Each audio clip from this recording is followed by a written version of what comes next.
Ini dia Jamila. Halo guys, selamat datang di channel saya. Saya akan membahas seputar Jamila. Yang belum subscribe, subscribe dong, gak bayar kok hehehe. Jamila adalah seorang astronot yang bersentuhan dengan mutagen luar angkasa dan berubah menjadi monster. Dia kembali ke bumi dengan dendam untuk umat manusia, tetapi dibunuh oleh Ultraman. Dianggap sebagai korban dari nasib malang, sebuah plakat didirikan untuk mengenang mantan manusia itu.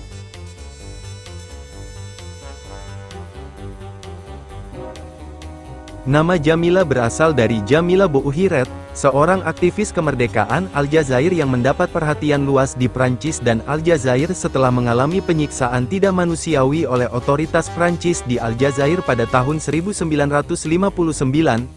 Kasusnya memicu kesadaran publik yang signifikan. Selain itu, naskah episode perdana Jamila, My Home is Earth, terinspirasi oleh publikasi Shueisha tahun 1963 di Jepang yang berfokus pada pengalaman Jamila Bouhiret. Awalnya seorang astronot manusia yang tersesat di luar angkasa saat menjalankan misi dengan satelit berawak, Jamila mendarat di planet lain tanpa air atau udara, di mana ia bertahan hidup hingga bermutasi menjadi monster luar angkasa.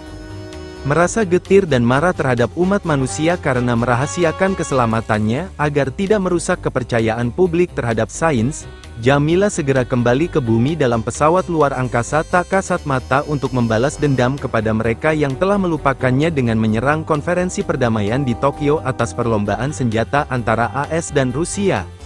Sebuah pencarian dikirim untuk menemukan monster itu, segera menyusulnya dan menyerangnya. Namun, ketidaktampakannya membuatnya sulit untuk menyerangnya sampai akhirnya menghilang ke angkasa. Mereka kemudian menemukan bahwa ketidaktampakannya adalah hasil dari lambungnya yang bergerak dengan kecepatan tinggi, membuatnya tidak terlihat oleh mata manusia. Mereka segera datang dengan rencana untuk menggunakan 3 senjata baru khusus menggunakan panjang gelombang cahaya yang berbeda, yang bersama-sama dapat mengungkapkan binatang tak terlihat itu. Rencana itu bekerja dengan sempurna dan Jamila terungkap dan mereka melepaskan tembakan.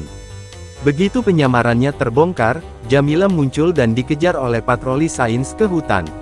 Mereka melepaskan tembakan tetapi senjata mereka tidak berguna melawan monster luar angkasa itu. Jamila akhirnya berhasil melarikan diri ke hutan dan patroli sains tidak dapat menemukannya. Keesokan harinya, tentara menyerang Jamila dengan penyembur api, tetapi manusia mutan itu tidak terpengaruh olehnya. Marah, Jamila melancarkan serangan ke desa terdekat untuk melampiaskan amarahnya, membakarnya menjadi kobaran api yang membara.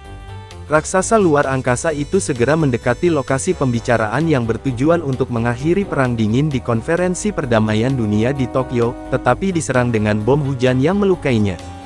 Dengan niat untuk membalas dendam kepada umat manusia karena telah meninggalkannya, Jamila tidak akan menyerah, dan mulai menendang tiang bendera di luar konferensi. Sebelum ia dapat menyerang gedung itu sendiri, Ultraman muncul untuk melawan manusia yang bermutasi itu, tetapi Jamila, yang pernah menjadi manusia, terbukti menjadi lawan yang sangat terampil bagi sang pahlawan, dan karena memiliki tubuh yang mirip dengan Ultra, ia melakukan pertarungan yang mengesankan terhadapnya. Jamila dan Ultraman bertarung bolak-balik hingga Ultraman mulai menembakkan arus air Ultra ke arahnya. Jamila berteriak kesakitan saat bersentuhan dengan semburan air, karena air adalah kelemahannya, sementara Ultraman terus menggunakan arus air hingga monster itu takluk.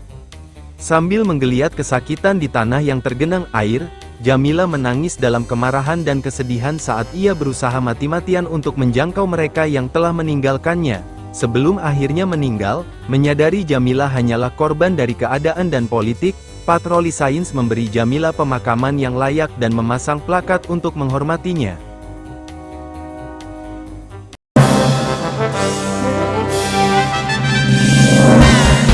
Episode dan kemunculan Jamila dikenal sebagai salah satu yang paling tragis dan memilukan, karena monster itu sendiri adalah manusia sampai ia ditinggalkan oleh umat manusia dan mengalami transformasi mengerikan menjadi monster. Kematiannya juga merupakan salah satu yang paling menyedihkan karena ia tidak hanya diberi peringatan tetapi juga rasa hormat dari patroli sains. Ini hanya dilakukan dengan Pikmon, Jirah, dan Seabozu. Itulah dia beberapa info seputar Jamila. Kalau kalian suka jangan lupa di like dan subscribe ya, lonceng juga jangan lupa hehehe. Sekianlah konten kali ini, sampai jumpa di seputar info selanjutnya, semoga kita sehat selalu.